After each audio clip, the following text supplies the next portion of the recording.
In this video mga kaibigan, ipapakita ko po sa inyo kung paano ang actual operation ng rice milling business. At sa mga naghahanap dyan ng maliit lang or portable lang ng rice mill machine, ito po, ipapakita ko po sa inyo ang video. Siguro magustuhan nyo po ang machine na ito. Ayan, panoorin nyo po. Okay, makikita nyo po dito yung space na makonsume ng machine na to ay maliit lang, hindi po ganun kalaki. At dalawang machine, isang Shinong rice mill machine at meron po palay cleaner. Ang kagandahan dito mga kaibigan, mas mababa lang yung lagayan ng palay. Hindi na po kayo mahirapan. At saka plug and play lang po ito. Makikita nyo actually kahit isang tao lang mag-operate nito ay kayang-kaya. Ang machine, ang Shinong rice mill machine, ito ay gawa mula sa South Korea. Di kuryente. May naka-built-in na po na electric motor sa loob ng machine. Makikita nyo po dito yung palay pre-cleaner na gawa mula sa South Korea rin po ay maganda. Mas matipid po siya sa kuryente dahil nasa 0.75 kilowatts lang po or 1 horsepower lang po ang kanyang electric motor. At ang Shinong rice mill machine natin, meron itong dalawang electric motor.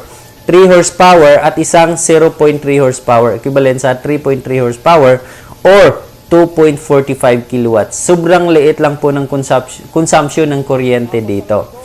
At maganda ang quality dahil impeller type po ito. Durable, matibay, at ang kagandahan dito, less broken na po yung bigas. Dahil hindi po tayo gumagamit ng rubber rolls dito. Impeller, urethane po yung gamit. Ang kagandahan dito, dahil meron itong naka-built-in na distoner sa loob ng machine. Makikita nyo dito, ayan o, chine-check niya, doon sa loob ng impeller, meron siyang elevator na nagpaakyat doon sa unpolished rice, papunta doon sa polisher. Ayan o, meron din po siyang sifter na sineseparate din po yung mga dumi, yung mga bato, at saka dahon, yung impurities na hindi dapat kasama sa palay or bigas. At ang distoner dito, kahit mga buhangin, mga maliit na mga bato, white sand, ay kaya niya pong i-separate. Yun, hindi siya masyadong maingay, hindi rin po masyadong maalikabok. Dapat po, ang kuryente ninyo ay hindi po bumababa sa 220 volts. Dapat po, 220 volts ang supply ng kuryente dahil hindi na rin po ito kailangan ng transformer na 3-phase. Single phase lang kasi ito. Hindi na kailangan ng 3-phase transformer. Plug and play lang. Easy to operate. Kahit babae pwede mag-operate dito.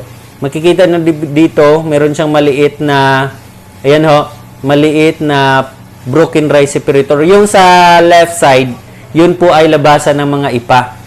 Doon po lumalabas yung ipa. Meron itong 66% to 68% na recovery rate.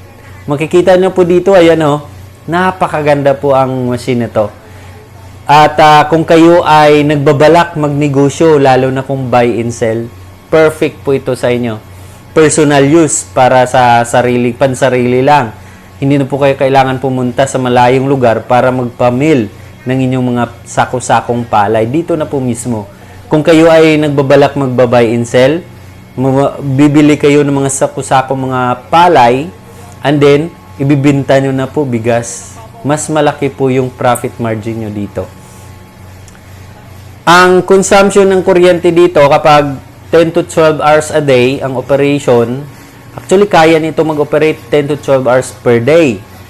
Ang capacity niya nito, 300 to 350 kilograms per hour. Equivalent po yan sa 6 hanggang 7 sakong palay bawat oras. Sa bigas naman po, ang output capacity nito sa bigas, meron lang ito 200 to 250 kilograms per hour na bigas or equivalent sa 4 hanggang 5 sakong bigas bawat oras. Tag 50 kilograms po yan na sako. Yun. Less broken, buo yung bigas, at wala ng mga bato-bato dahil may naka-built-in na ditong distoner. 5-in-1 na po ito dahil lahat ng function ng rice mill andito na sa loob ng machine. destoner, broken rice separator, whitener polisher, elevator, may nakabuilt-in na rin po, husker, yung impeller, andyan na rin po. So, ang kagandahan, meron pa pong another machine na kung saan naglilinis ng palay. Siniseparate yung mga tulyapis, yung mga palay na walang dumi, at yung mga damo, mga bato, malalaking mga bato ay kaya niyang separate doon sa palay pre-cleaner. Kahit may papasok man dito mga maliliit na mga bato, ay wala pa rin ligtas. Dahil dito, sa loob ng machine na ito, meron nakabuilt-in na destoner. Anyway, ang Shinong Rice Mill Machine ay nagdi-deliver po kahit saan sa Pilipinas. Kami po yung exclusive distributor ng makinang ito. Galing po sa South Korea. At hindi na po kayo mahirapan humanap ng mga spare parts dito. Dahil ang mga spare parts nito, of course, made in Korea din po, ay always available po sa amin. Hindi na po kayo kailangan pumunta sa store namin para bumili ng mga consumable spare parts. Una po, meron tayong after-sale service support na kung saan gumagawa po kami ng group chat sa Messenger.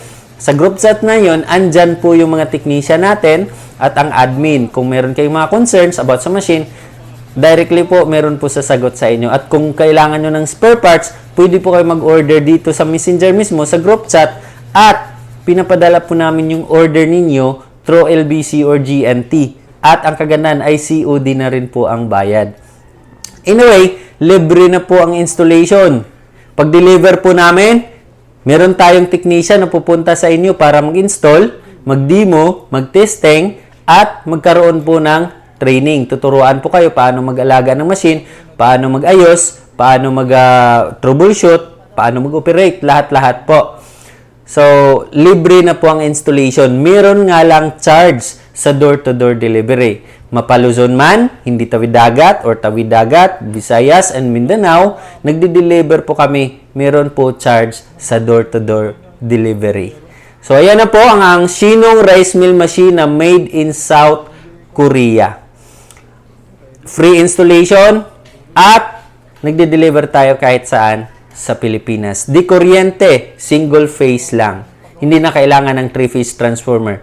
Bago po dumating ang machine sa inyo, kailangan nyo lang po magpa-install ng 60 ampere switch breaker, size 10 na wire, at yung saksakan universal outlet, heavy duty dapat, at least 20 amperes or 15 or 16 amperes na universal outlet. Ang kailangan ninyong i-prepare bago dumating ang machine. Para pagdating po ng machine at ang technician, install na lang testing at training para mabilisan po.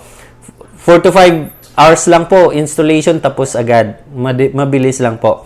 After that, syempre nagpapadala po tayo ng mga manual at yung mga instructional videos para kung mayroon kayong katanungan, agad-agad mapapanood nyo po sa mga videos natin doon sa isi-send namin sa inyo sa group chat, sa Messenger mismo. So, anytime pwede kayong mag-message. Please add friend nyo po ako sa Facebook. Ito po yung Facebook ko po, Ian Arcas Canillas. Kung kayo ho ay nanood sa YouTube, add friend, or kung hindi kayo makapag-add friend sa Facebook, follow nyo na lang ako or direct message sa Messenger sa Facebook, Ian Arcas Canillas. So maraming salamat po.